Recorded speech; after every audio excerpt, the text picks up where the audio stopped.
Hello and welcome to The Insider, a show designed to clue you into the biggest news, events and announcements inside the video games industry, discussing with you some things you may know, some things you may not, and a glue that holds it all together is a little bit of my own opinion. My name is Paul James, thank you very much for watching, and let's kick off the episode.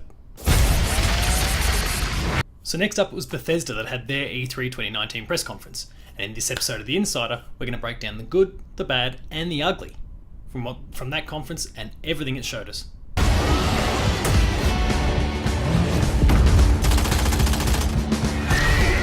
Let's begin by talking about the good things from the conference, because in spite of some of the things I'm going to have to say later, which are quite negative, there was plenty of good things shown at this conference. Chief among those, Doom Eternal, which is by far and away the game I was most looking forward to at this conference, and it delivered in the biggest possible way. We got some cool new gameplay, we learned a little bit about the multiplayer, there was collector's editions, release date of November 22nd, everything came together exactly how I wanted it. And that's great.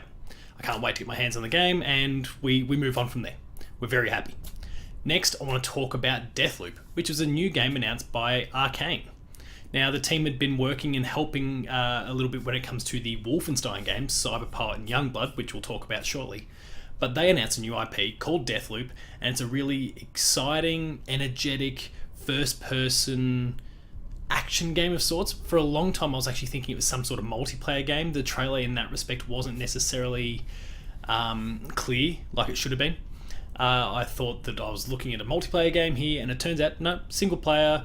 You've got a buddy there, and I don't know much more than that, but it's a cool premise and I'm keen to see more about it, presumably this time next year. The game that was announced that really took my breath away though was GhostWire Tokyo.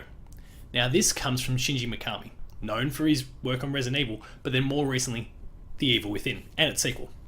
And we heard that he was coming down to E3 in advance, and okay, I think most of us probably assumed that was going to be The Evil Within 3, because why not keep going with a good thing?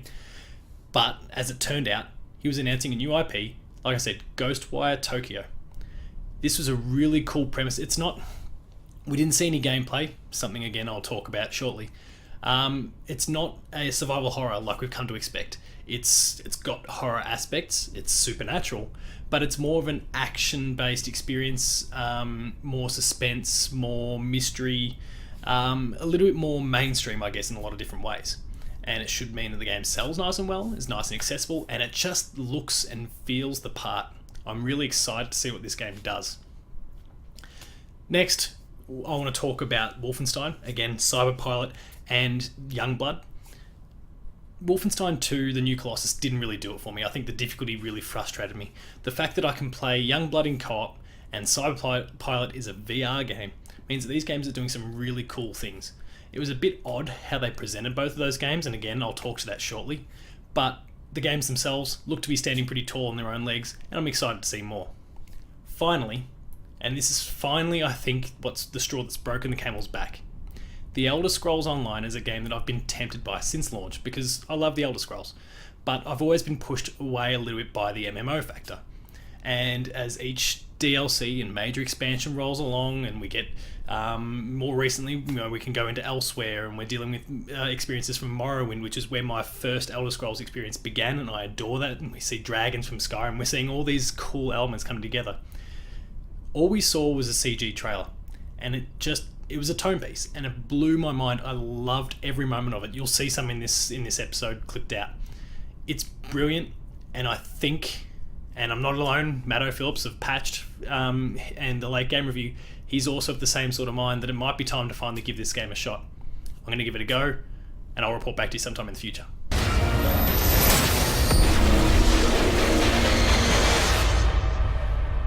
Don't fear the unknown. Attack it.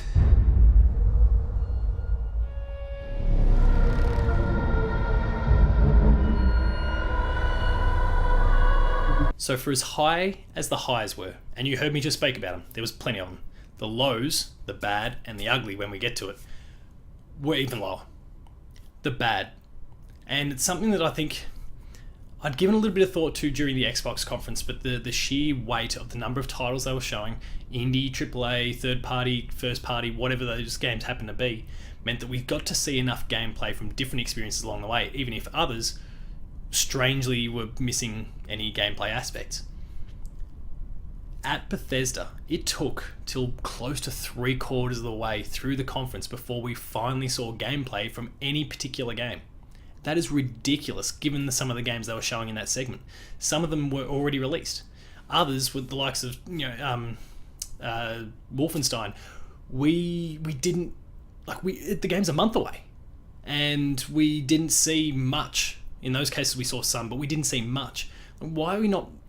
Bethesda was getting rightly criticised by a few people beforehand about not having all that much for the conference, and why are they having a conference given the lack of games? And we know that Elder Scrolls 6 and Starfield are still years away, so they're not going to show up, and that limits what Bethesda game studios can say and do, and all these sorts of different things were being said beforehand.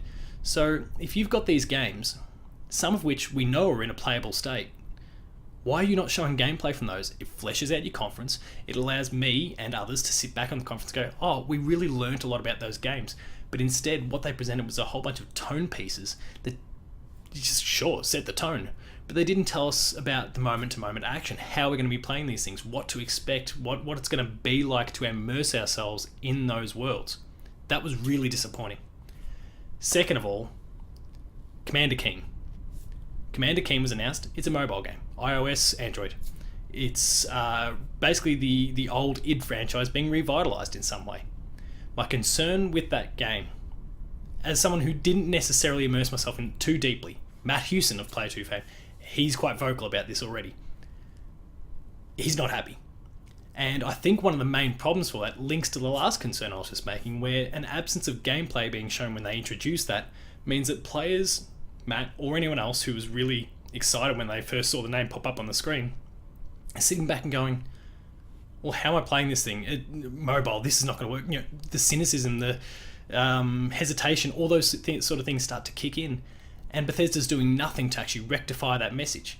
If they'd have shown some gameplay, maybe people would be feeling quite differently about it. They may not, but you at least give yourself a chance. You let the game stand on its own two legs, and they simply didn't do that in this case.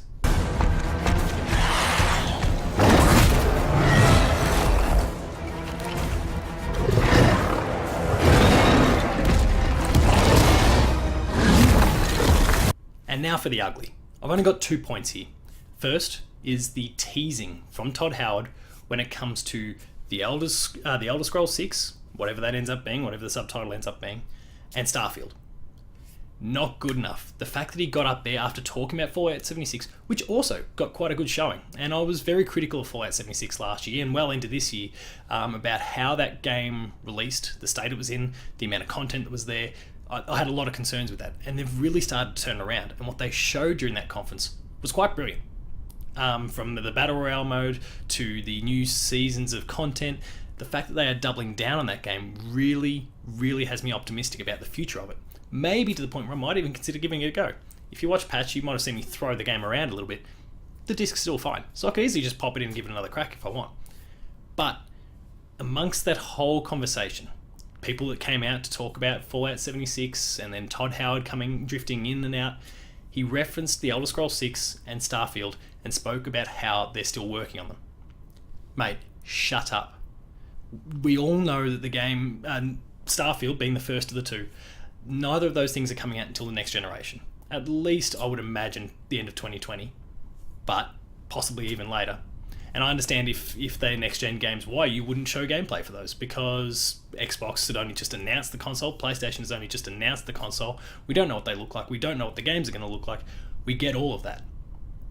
But then shut your mouth and stop teasing us, because you're just luring people along, and it's just, eventually it's nice and novel. We're like, yeah, Elder Scrolls, as there was plenty of people shouting that, in that conference.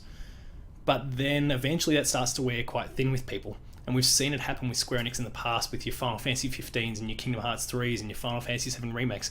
Eventually people get frustrated. And if they continue to go down that path, people will get frustrated.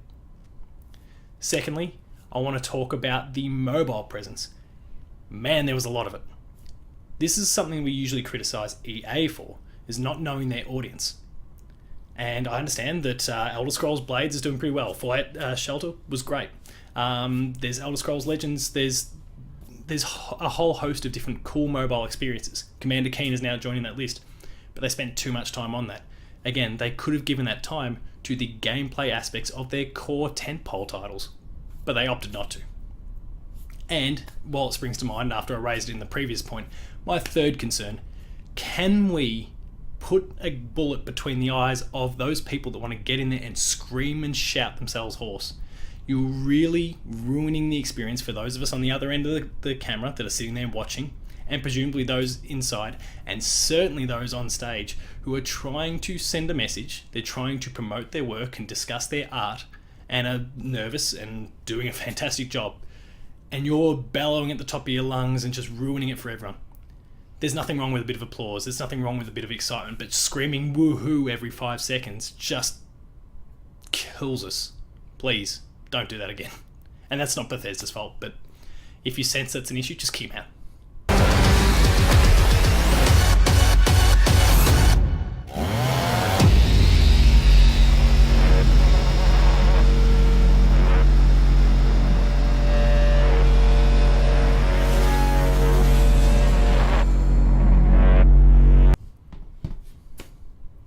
So that concludes this episode of The Insider. Hope you enjoyed it. If you did, please consider liking, sharing, and subscribing. All those buttons are down below here, and hit that notification bell. That way you're alerted to every new video the moment it goes live on the channel.